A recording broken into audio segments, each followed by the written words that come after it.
অপেক্ষার মাত্র একদিন তারপরে দেবীর বোধন, বাঙালির প্রাণের উৎসব, প্যান্ডেলে প্যান্ডেলে ফিনিশিং টাচ, চূড়ান্ত ব্যস্ততা উদ্যোক্তাদের। আর এরই মধ্যে পুজোয় ঘোরা, খাওয়া দাওয়া সমস্ত কিছু পুরো দস্তুর শুরু হয়ে গেছে চতুর্থী থেকেই, এবং ইতিমধ্যেই শহরের যে নামজাদা পুজো মণ্ডপগুলো সেগুলোতে দর্শনার্থীদের ভিড়।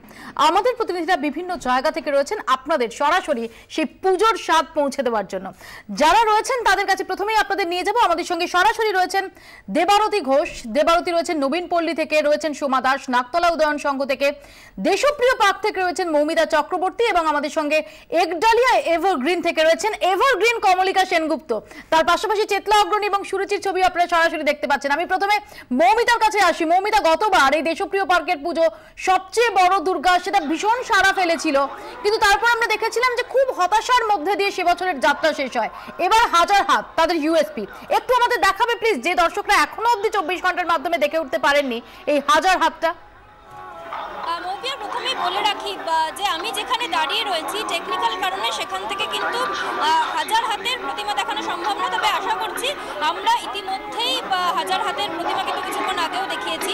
কিন্তু এখন এখান থেকে যেটা দেখাবো তোমাদের, যে দেশপ্রিয় পার্ক, যেরকমটা তুমি বললে যে বড় দুর্গা দেখার জন্য যে ঘটনা, সেই ঘটনার কিন্তু সাক্ষী সেদিনকে আমি নিজেই ছিলাম, এবং আজকে আরও একটা ঘটনার সাক্ষী। এটা দেখে কে বলবে যে আজকে মহা চতুর্থী, কোথায় ঠিক ঠিক করছে মানুষের ভিড়। আজকেই বেরিয়ে পড়লে কেন দেশপ্রিয় পার্ক, আজকেই কেন? আজকে আগের বছর যা ভিড় হয়েছিল, এই বছর তাই আগের বারে চতুর্থীর দিন দেখে নিয়েছিলাম বলে দেখতে পেরেছি, এবছরও তাই আগে ভাগে এসে দেখে এসেছি। বৃষ্টি হয়েছিল, তাও বৃষ্টিকে মানিয়ে নিয়ে চলে এসে। গত বছর তুমি দেখেছিলে? হ্যাঁ, একসাথেই এসেছিলাম আমরা দুজন বোন।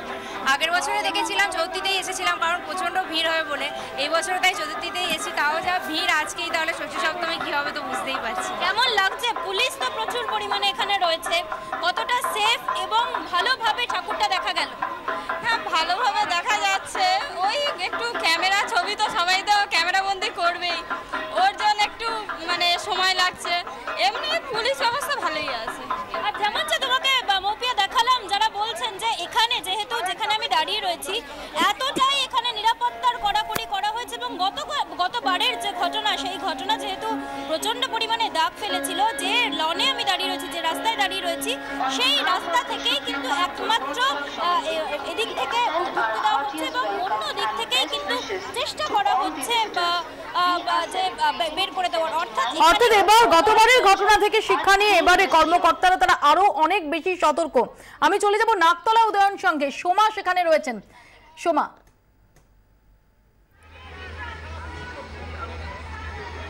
দেখো, নাকতলা উদয়ন সংঘের এবারের থিম হচ্ছে অন্তঃসারের খোঁজে, অর্থাৎ প্রত্যেক মানুষের মধ্যেই যে ভগবান রয়েছে সেই ভগবানকে খুঁজে পেতে হলে ধ্যানমগ্ন হতে হবে।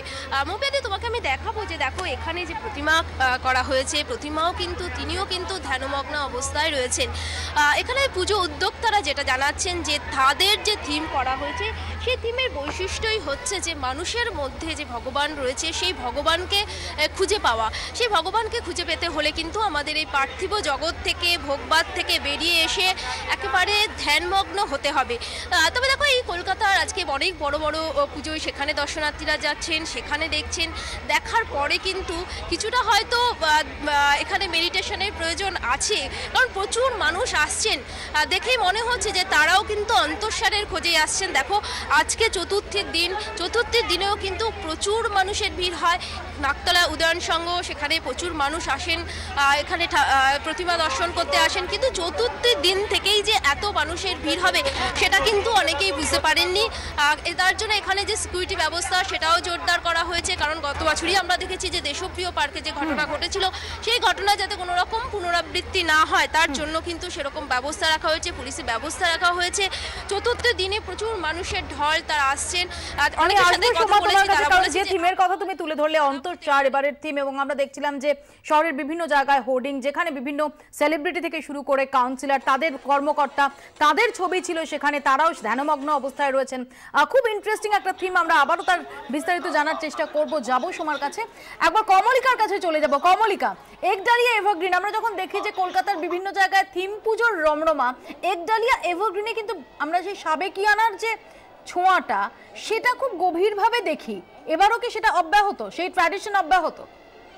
দেখো একেবারেই মৌপিয়া এবং প্যান্ডেল হপিং এর যে লিস্ট হয় তাতে কিন্তু দক্ষিণ কলকাতার সবচেয়ে প্রথম নাম একডালিয়া এভারগ্রিন হয়, এর মধ্যে কোনো কনফিউশন নেই। এখানে আমি যে দাঁড়িয়ে আছি মনেই হচ্ছে না যে চতুর্থী, মনে হচ্ছে সপ্তমীর রাত্রে। একবার যারা দর্শকরা একডালিয়া এভারগ্রিন দেখতে আসেননি, আমাদের দর্শকদের জন্য এবং তোমার জন্য মৌপিয়া, স্টুডিওতে রয়েছে তুমি, মাদুরাইয়ের টেম্পল করেছে, মাদুরাইয়ের এক মন্দির করেছে এবং কি সুন্দর কাজ করা রয়েছে তার মধ্যে, সেটা দেখা যাচ্ছে, আমার সহকর্মী দেখাতে পাচ্ছেন। এবং ভেতরেও কিন্তু সেই সাবেকিয়ানার ছোঁয়াই রয়েছে যেটা একডালিয়া এভারগ্রিনে সবসময় থাকে। সনাতন রুদ্রপাল ভেতরে ঠাকুর করেছে, যার ছবি আমরা ইতিমধ্যেই তুলেছি। কিন্তু এই সাবেকিয়ানার পুজোর মধ্যে যে আলোকসজ্জা হয়েছে মৌপিয়া, আলোকসজ্জায় কিন্তু এবার একটু থিমের ছোঁয়া দেখা গেছে।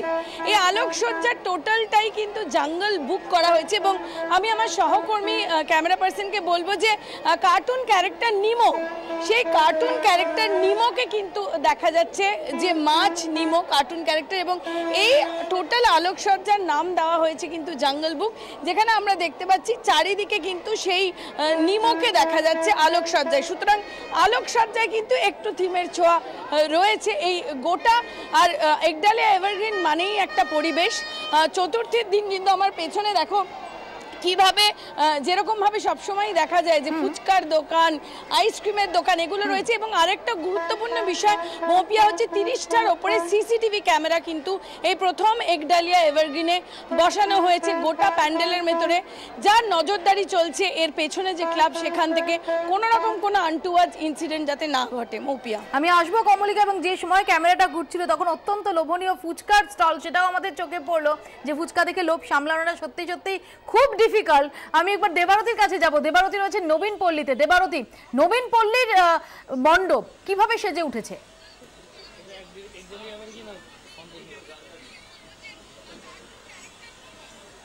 দেখো নবীনপল্লীর মণ্ডপ আমরা সন্ধে থেকেই যে ছবিটা তুলে ধরছি, যে রাজস্থানের যে কাবাড শিল্প, সেই কাবাড শিল্পীদের তুলে আনা হয়েছে।